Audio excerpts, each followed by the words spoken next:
ID नीचे कर लो, थोड़ी नीचे कर लो। बोलो मौलाना साहब, बोलिए। ये आईडी नीचे कर लो। आज गिरफ्तारी का जो हमने प्रोग्राम बनाया था, मुझे खामखा पैनिक क्रिएट करने की कोशिश कर रही है यहाँ पुलिस। और पुलिस की जिम्मेदारी है कि कोई भी कार्यक्रम हो उसे खैर खूबी से उसे अंजाम पहुँचाना चाहिए, लेकिन पुलिस ही पैनिक क्रिएट करने का काम कर रही है।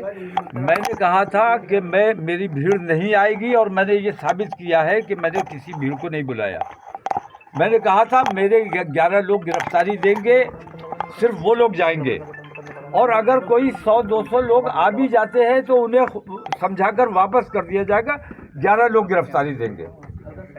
और गिरफ्तारी देने की असल वजह यह है कि पूरे मुल्क के जो हालात हैं, रोज़ लिंचिंग हो रही है, बुलडोज़र चलाए जा रहे हैं, कानून की धज्जियाँ उड़ाई जा रही है, मदरसों पर बुलडोज़र चल रहे हैं, मज़ारात को शहीद किया जा रहा है, बच्चों की लिंचिंग की जा रही है।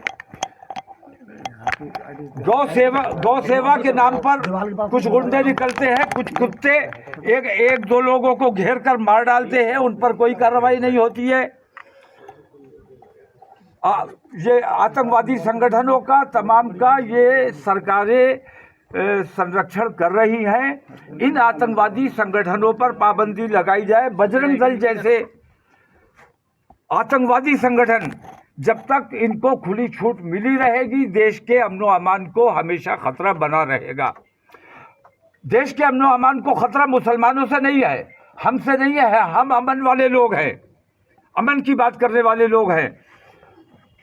आज 11 लोगों की गिरफ्तारी दी गई है। मैं भी गिरफ्तारी देना चाहता था, लेकिन मुझे बलपूर्वक रोक दिया गया है, मुझे घर से नहीं निकलने दिया गया है। लेकिन मेरा ये सिलसिला आज से शुरू हो गया है। कल 72 लोग गिरफ्तारी देंगे इंशाअल्लाह। उसके बाद अगले दिन 313 लोग गिरफ्तारी देंगे।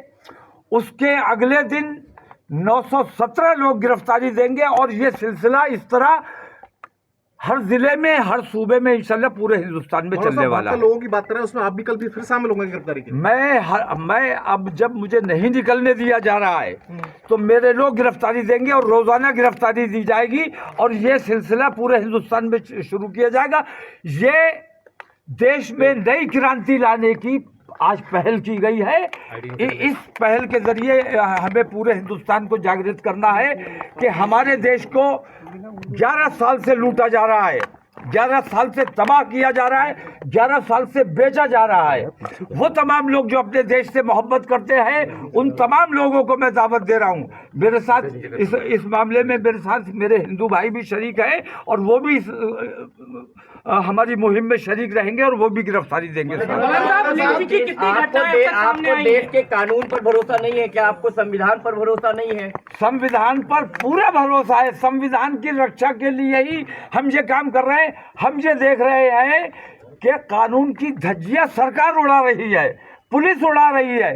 किसी मामले में स्टेटस को है, अदालत के आदेशों का पालन कराना पुलिस का काम है, प्रशासन का काम है। लेकिन अदालत के आदेश के बावजूद बुलडोजर भी चलाया जाता है, ज्यादतियां भी की जाती हैं, गिरफ्तारियां भी की जाती हैं, गोलियां भी चलाई जाती हैं। हिंदुस्तान की पुलिस का कोई अपना मैनुअल नहीं है। जो अंग्रेज बना के गए उसी मैनुअल पे आज भी काम कर रही है।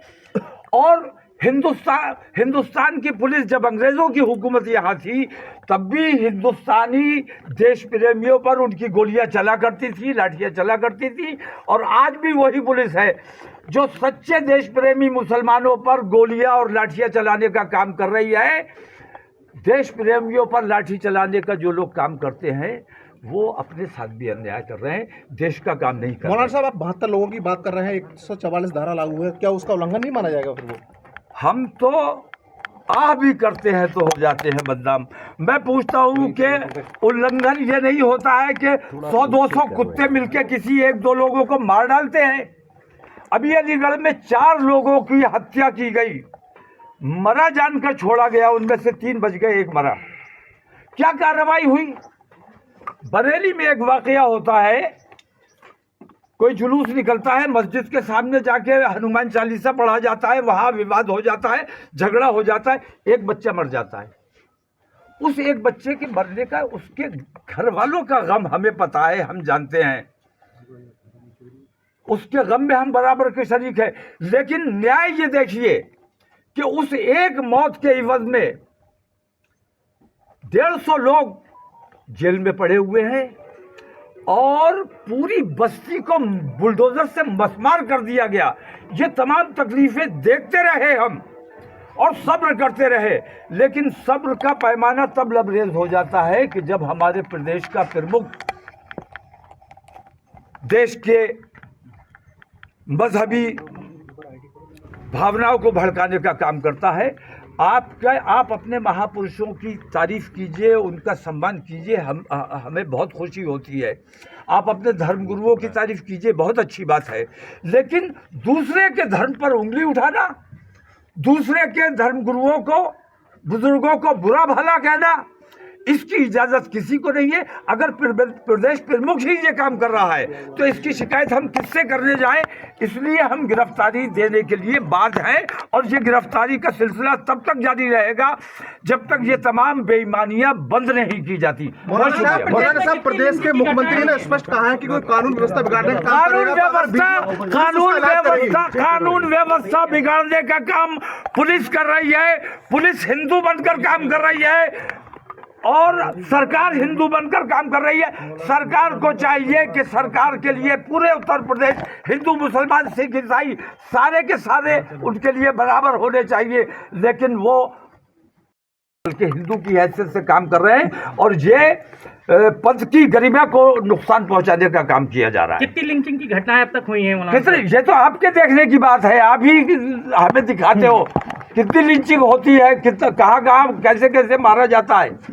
100-200 कुत्ते मिलके शेर को मार डालो, ये यार कोई तुमने बहादुरी का काम किया। और मैं हैरत करता हूँ, उनके माँ बाप ने तो उन्हें ये शिक्षा नहीं दी होगी, ये संस्कार नहीं दिए होंगे। ये संस्कार उन्हें मिले कहाँ से? ये आतंकवादी संगठन जो बने हुए हैं, जो सरकार के संरक्षण में काम कर रहे हैं, ये संस्कार उन लोगों के जरिए मिल रहे हैं। लोगों को, पेरेंट्स को चाहिए कि अपने बच्चों को ऐसे आतंकवादी संगठनों से बचा के रखें। बहुत शुक्रिया।